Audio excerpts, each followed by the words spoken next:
Bore da, gyfeillion y Crwys, a chyfarchion i chi o ben arall y ddinas ac unrhyw un arall yn wir at fod yn gwylio neu'n gwrando.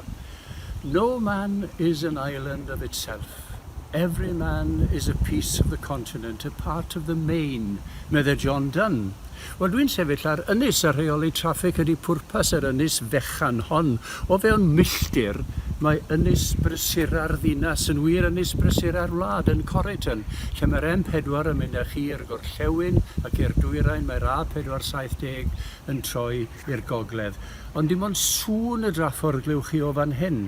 Ynys fechan ydy hon, a ffrin yw'r traffig sy'n ei defnyddio hi. Fe allwn ni gamu oddi ar yr ynys yma a pheidio bod mewn unrhyw fath o beryg. Nid ynys yr hyd W.J. Griffith mae honni nac ynys afallon T. Gwyn Jones. Mae ynys yn y Bari ac awel ym Mhorth Cawl medde R. Williams Parry, ond nid yr ynys honno chwaith. Beth felly de am ynys Enlli? Wel, Ares Thomas ydy'r bardd fi ar bererindod yno ac medde fe, there is an island there is no going to, but in a small boat the way the saints went. There is no time on this island. The swinging pendulum of the tide has no clock. The events are dateless. Ynys y saint, ac mae'n mynd i'r ynys honno, yn haws na dod o ddiarnu'n aml iawn oherwydd y tywydd garw. Fe allwch chi fod yn garcharor ar ynys y saint am ddyddiau lawer. Ond gadael yr ynys sydd rhaid. Gawn i gyd ganu emyn 186, llifa ataf fôr tragywydd.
Eseia 42, adnodau 10 i 12. Cannwch i'r arglwydd gan newydd, cannwch ei glod o eithaf y ddeiar, bydded i'r môr a'i gyflawnder ei ganmol, yr ynysoedd a rhai sy'n trigo ynddynt. Bydded i'r diffeithwch a'i dinasoedd godi llef, y pentrefi lle mae cedar yn trigo, bydded i drigolion, sela, ganu, a bloeddio o ben y mynyddoedd. Bydded iddy'n troi clod i'r arglwydd a mynegu ei fawl yn yr ynysoedd. Yn ramadegol, enw yw ynys, enw benywaidd, dwy ynys, nid dau. A beth yw ynys yn ôl y geiriadur tir amgylchynu'r gan ddŵr. A dyma ni yn gwneud berfenw o'r gair ac yn sôn am ynysu a hunan ynysu.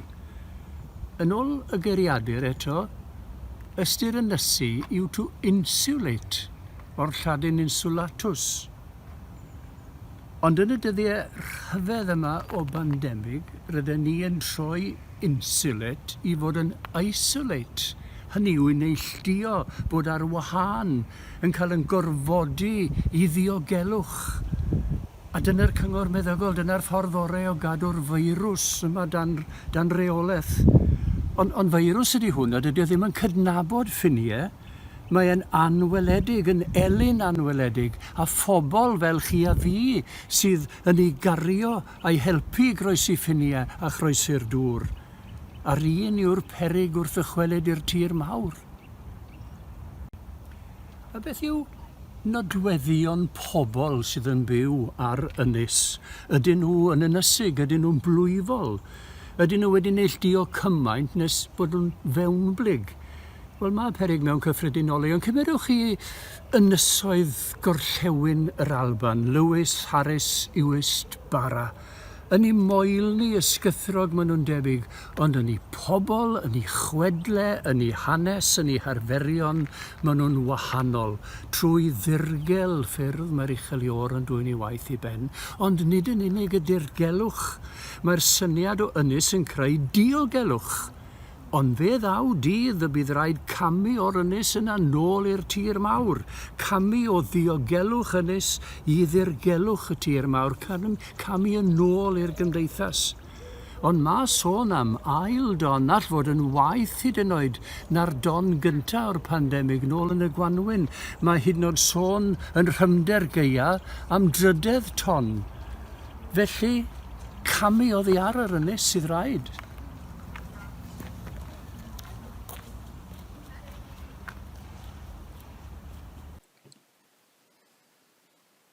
Dameg y Symariad Tregarog, Lyg Pennod 10. Dyma un o athrawon y gyfraith yn codi i roi prawf arno gan ddweud. Athro, beth aw wnaf i etifeddu bywyd tragwyddol? Meddai ef wrtho. Beth sy'n ysgrifenedig yn y gyfraith? Beth a ddarllenni di yno? Atebodd yntai. Car yr arglwydd y dduw ath holl galon, ac ath holl enaid, ac ath holl nerth, ac ath holl feddwl, a char dy gymydog fel ti dy hun. Meddai ef wrtho, atebais yn gywir. Gwna hynny, a byw fyddi. Ond yr oedd ef am ei gyfiawnhau ei hun, ac meddai wrth Iesu, a phwy yw fy nghymydog? Mae'r ardal yn un gymdogol, a does rhyfedd oherwydd yma roedd palas Archesgob yr Eglwys Bybyddol ar un adeg, a thi hwnt i hwnnw y mae cartre presennol cyn Archesgob yr Eglwys yng Nghymru. Ond fel sydd yn digwydd mewn dinas, does gen i ddim syniad pwy sydd yn byw yn y tai o'r pen yma. Dwi ddim yn nabod eu henwau nhw, dwi ddim yn gwybod lle maen nhw'n gweithio, dwi ddim yn gwybod beth maen nhw'n wneud. Ond yn y stryd lle rydyn ni'n hunain yn byw, yna rydyn ni yn dod i nabod yn cymdogion ac yn arbennig felly yng nghyfnod y cloi mawr. Fe ddaeth gŵr o graig at y drws y ddau fel mae'n digwydd yn gweithio yn y Gwasanaeth Iechyd ac yn gofyn am yn manylion ni mwyn i rhoi nhw ar WhatsApp oherwydd medden nhw'n ystod y cloi mawr fe fydd angen i ni fod yn gymdogol iawn. Mae angen i chi ddweud wrthon ni os oes angen rhywbeth arnoch chi ac felly bu chi. A oes angen rhywbeth arnoch chi. Dech chi eisiau rhywbeth ar siop ac felly y bu chi. Mae yna bobl eraill yma sydd yn gweithio yn y Gwasanaeth Iechyd, eraill sydd yn gyfreithwyr, eraill yn gweithio myd yswiriant, rai hyd yn oed yn gweithio myd y cyfryngau, rai fel ni sydd wedi ymddeol ac yn fwy dibynnol ar deulu. Ond mae Iesu yn lledu y syniad o gymdogaeth.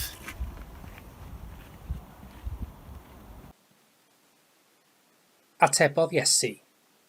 Yr oedd rhyw ddyn yn mynd lawr o Jerusalem i Jericho a syrthiodd i blith lladron. Wedi tynnu ei ddillad oddi amdano a'i giro, eithant ymaith a'i adael yn hanner marw. Fel y digwyddodd, roedd offeiriad yn mynd lawr ar hyd y ffordd honno. Pan welodd ef, aeth heibio o'r ochr arall. Yr un modd daeth leddiad hefyd at y man. Gwelodd ef, ac aeth heibio o'r ochr arall. Ond daeth gŵr y Samariad ato. Pan welodd hwn ef, tosturiodd wrtho. Aeth ato a rhwymo'i glwyfau, gan allwys olew a gwin arnynt. Gosododd ef ar ei anifail ei hun, a'i arwain i lety a'i ymgeleddu. Tranoedd, tynnodd ddau ddarn arian allan a'i rhoi'r gwesteiwr gan ddweud. Gofala amdano, os byddi wedi gwario rhywbeth dros ben, fe dala fi yn ôl i ti pan ddychwelaf. Prin o'r tri hyn dybu di, fi'n gymydog i'r dyn a syrthiodd i blith lladron. Meddai ef, yr un a gymerodd drigaredd arno. Ac meddai Iesu wrtho. Dos, a gwna dithau yr un modd.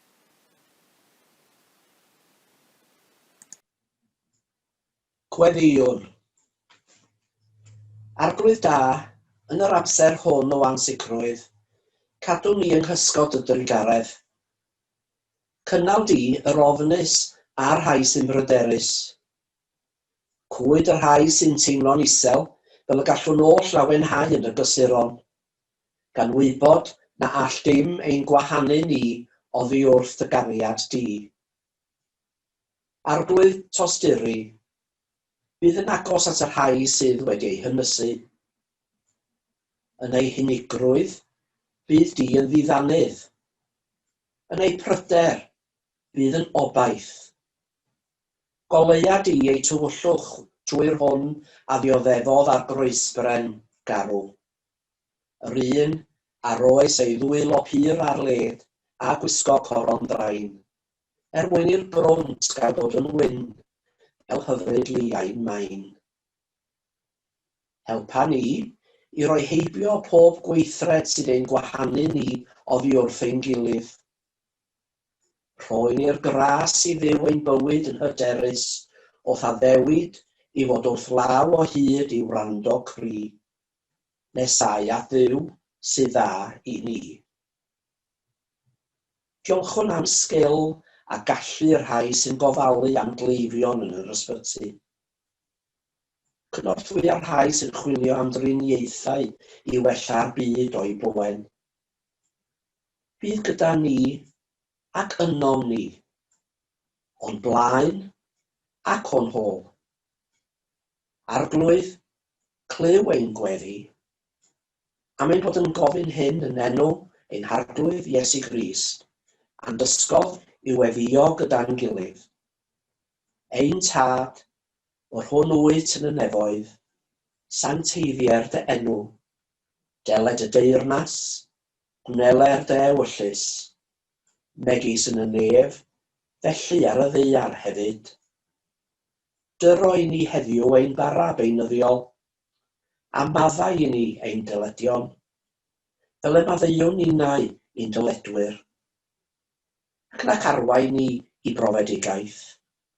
Eith yr gwared ni rhag drwg, canes eiddo'r ti yw y deyrnas, y nerth a'r gogoniant, yn oes oesoedd.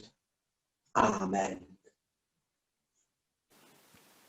A rwan gawn ni ganu emyn 8-7. Nid oes yng Nghrist na dwyrain de.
Nawr dyw chwarter poblogaeth Cymru ddim wedi cwrdd â'i cymdogion nac yn gwybod beth yw ei henwau yn ôl astudiaeth newydd.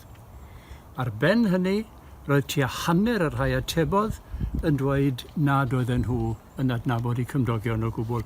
Hynny, mae'r astudiaeth wedi darganfod fod dros hanner pobl Cymru yn dymuno cael gwell ysbryd cymunedol yn ei hardal, gyda 48% yn dweud y bydde hynny yn gwneud y gymdogaeth yn fwy diogel, hanner 100% yn awyddus oherwydd i bod nhw am wneud ffrindiau newydd.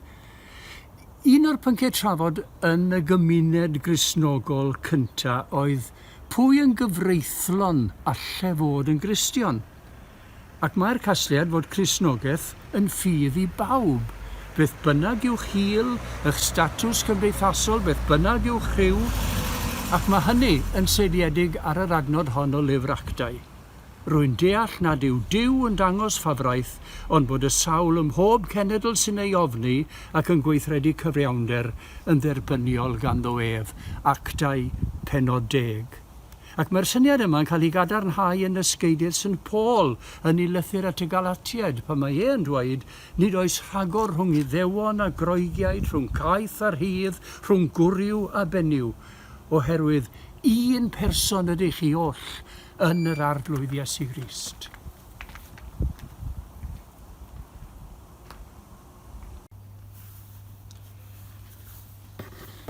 A dyna ni at y diwedd. Yn wynebu her yr ymfudwyr. Mae rhain eisiau lle ar ein hynys ni, ar ein hynys ni. A dyma'r math o gymdogion fyddech chi'n ei ddewis. Gymaint ei wneud i'r un o'r rhai bychain hyn fy mrodi'r lleiaf i mi y gwneithwch meddai Iesu. Nid sôn ydw i am bobl sydd yn dod ar wyliau neu'n mynd i'r refs, ond yr rhai hynny sydd yn ffoi oddi wrth ryfeloedd a chaledu yn ei gwledydd ei hunan ac yn ceisio bywyd newydd yn hynys ni. Mae yna gonsarn dyddiol y dyddiau yma am grwpiau eithafol yng Nghyffiniau Dofer fel mae'n digwydd, sy'n gwrthwynebu ceiswyr lloches. Maen nhw wedi bod wrthi o'r blaen, criw o ddynion gwyn yn ddi-eithriad, dynion gwyn, sydd yn bygwth hawlio Dofer trwy drais, ac meddai ymchwilydd y mudiad Hope Not Hate. We must ensure that the hysterical and prejudiced voices of the far right are not legitimized or normalized through this delicate and difficult issue. Yn ôl y swyddfa gartre, mae niferoedd yr rhai sydd yn ceisio lloches wedi hyneru.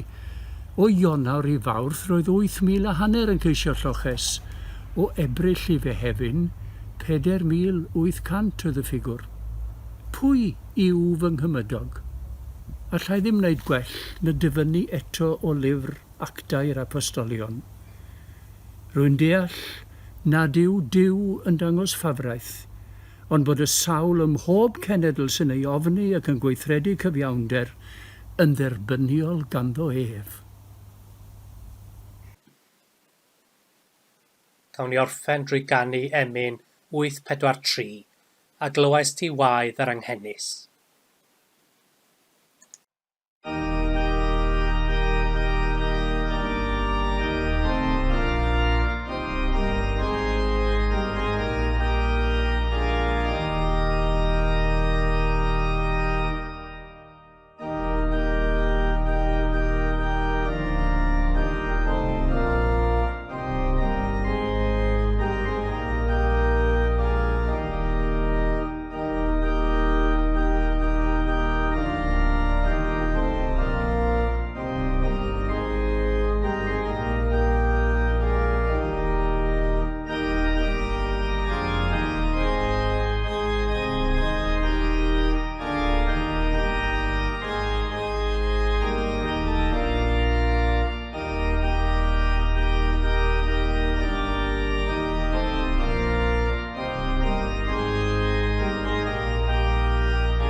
Gadewch ni ofyn bendith Duw ar yn hoedfa.